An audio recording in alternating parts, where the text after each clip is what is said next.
speaker mentioned that at one time there was an idea that one didn't do business just for one's own benefit, but it was to contribute to the development of the society, that it had something to do with future generations. Not just yourself, not just what you can get rich by doing, but by developing something which you would leave behind. And then the care one ought to have in terms of thinking, about this higher notion of a higher good, which today you would find a debate as to whether even people would agree that it exists, if there is such a thing as a higher good, or if it's just simply a matter of whatever you find is your own point of view, which is the general controlling position. So you had, just briefly to mention, you had this idea in Franklin of temperance, order, resolution, frugality, industry, justice, moderation. He lists 13 principles which are very much derived directly from Confucian thinking, and he's very explicit about it in terms of his position. And then you have this notion in Confucius thinking of Ren, if I'm pronouncing it right, which is exactly a concept that we're talking about as a motivation. It's an idea of compassion or love for your fellow man, which is not romantic love. It's not simply love for your brother or your sister or your family members, but it's a higher notion that you think on what represents the interests of mankind. And this concept was very explicitly a part of Franklin's idea in how to build a republic, which became the United States, in terms of how to build and define a life and a quote system which would lead in the direction of development. So now on the other side of this, this is principle. There are some problems with the slides that I unfortunately don't have here, but you get the point. The United States is known for the foundation of life, liberty, and the pursuit of happiness. This is this principle of Franklin, Leibniz, and Confucius. You get this from east to west. And at this time in world history, this was a predominant idea among the great thinkers to how to develop the interests of mankind. Now, on the other side, unfortunately, we do have what is called geopolitics, or the idea that you can't trust anybody, potentially rising powers, because they threaten your interests.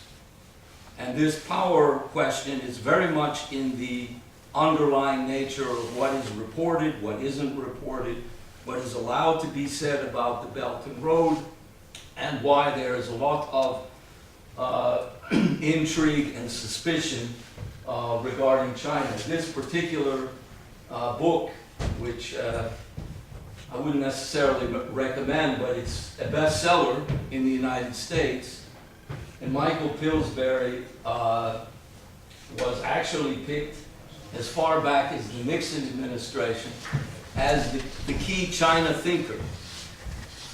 He was young, very young man at that time, but this was when the United States was supposedly opening to China. But the United States and Nixon and Kissinger were not opening to China because of what represented the interests of mankind.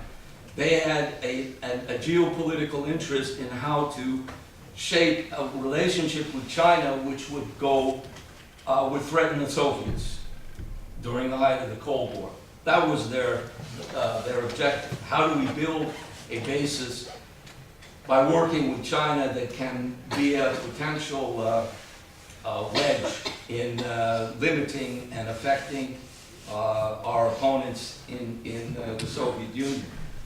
So he has written this book, China's Secret Strategy to Replace America as the Global Superpower. It's amusing in some respects to read this.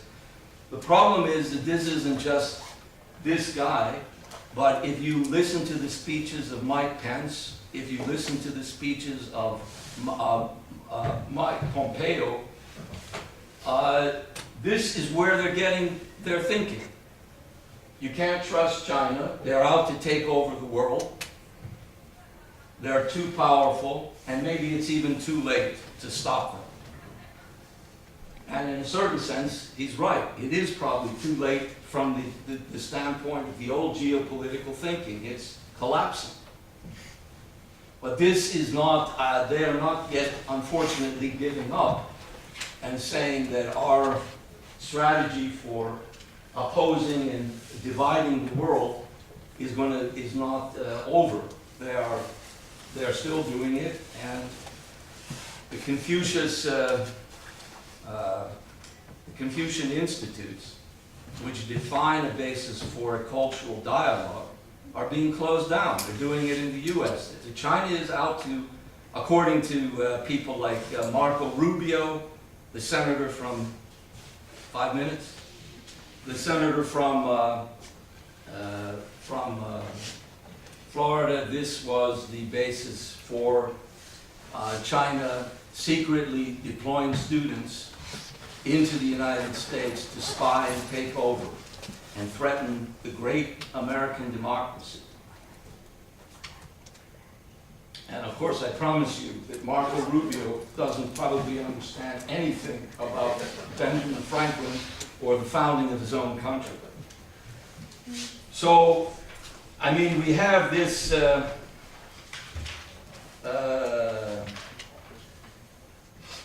this potential paradox, which is basically still not completely resolved, but on the side that we have mentioned, you see when East meets West, and the agreements that have been signed by in the last week by China and Italy as the basis for, even in a letter that Xi Jinping wrote to the Italian people, was published in Corriere della Sera, which is one of the largest newspapers in Italy, in which he basically said, our civilizations are both old and rich, and this is the basis for collaboration today, which can go forward and define a new era. And that's what is spreading as a policy. So this was also mentioned earlier, but I wanted to just highlight it briefly, that the Chinese space mission of the Chang'e 4, which is now, as people probably know, orbiting the moon, well, actually landed on the backside of the moon, but the Chinese are doing something that has never been done in world history. And this is also the kind of thing that represents what the basis for a future for not only China but for mankind. And then here you see a picture of the far side of the moon, where the landing of the Chinese lunar probe. So I will basically finish by pointing out that this, which was also mentioned briefly earlier, that the mining of the hydrogen, of the helium atom, isotope, helium-3, which on the moon and developing fusion power technology on Earth, which would be a transformation of everything that we know in terms of what defines resource bases. It's not just another form of energy. Fusion technology would define what would be, in terms of our thinking, at least thousands of years of unlimited energy supply, as well as potential travel into other parts of our solar system and eventually even in the universe. So this is the point. Man's destiny lies in the stars, that by breaking through so-called resource limits, by defining new, more powerful resources through new discovery and innovation, such as fusion technology, development by no means should stop on Earth. There is no notion of limited resources if one understands that through the human intellect, we develop and define new resource bases. We're not limited unless we behave like beasts who quarrel over what is defined as a shrinking portion of the pie. Or as they teach some of the kids now in Sweden, what do you do with lifeboat economics? You're in a boat, there's 4 of you, there's only enough food for 3, who do you throw out? That nonsense is the old paradigm. So humanity can change its environment to become more developed and more creative, intelligent and creative beings, proving humanity is not a prisoner of its environment, but rather a transformer of the environment, whereby climate change is not a threat to mankind, but it's a challenge. And the BRI is a gateway through which global connectivity, infrastructure, and the elimination of poverty to a future driven by optimism and a better life for coming generations. So I will let it stand there. Thank you.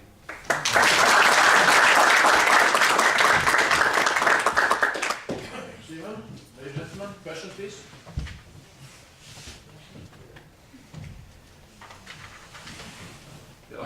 You've talked about before the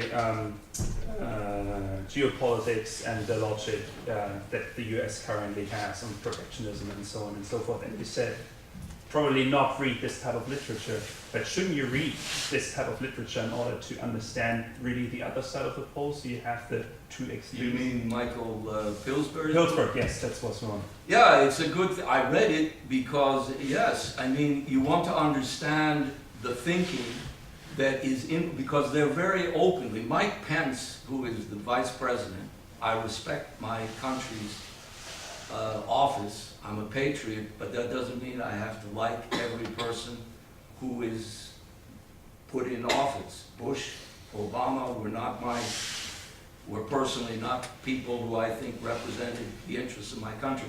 But Mike Pence is not a particularly bright guy, in my view. But he bases his thinking on this Pillsbury perspective, and Pillsbury is only one person for the Hudson Institute. Yes, I agree, it's important to know it, but it's also important to know what is the alternative. What are these people missing that is behind Xi Jinping's concept of a shared future for mankind? Because that's what freaks them out. They don't want to basically even consider that that is a realistic perspective which we can plug into. Here, even here in Sweden. Yes, it's information that is withheld, or at least that perspective is withheld from many people here. Yeah, sure. Please. My question is, how can you go to your own country and tell this story? They did it. Yeah, well, They are having a different policy, but it's a good question. Either. They know the same as we know now. Or you know. Yeah, So it's why a, isn't that coming up in the States? well, Why that's are they it. blocking it? Yeah, that's a big challenge. I mean, I have colleagues in the U.S. who are doing similar work to what I'm doing and what my colleagues are doing here. But there are real questions, even in my mind, of how to open the thought process, because most Americans they have a hard time grasping that there are other places in the world which have very fundamental different ways of thinking. They're very, very, very locked into this kind of both ignorance and they're being manipulated. They're being misled by news media. And it's a big problem. But the way we're doing what we're doing here, and hopefully this will not be the last seminar, but rather the beginning of many seminars which will spread like in Sweden, we do the same thing wherever we go. A recent survey says that 58% of the Americans think that they are the chosen ones from God. Yeah, well, So they are superior, can do anything I they mean, want, because they are there from yeah, God. this is arrogance, yes. This is arrogance, and most societies and civilizations, like Shelley's great poem, Ozymandias,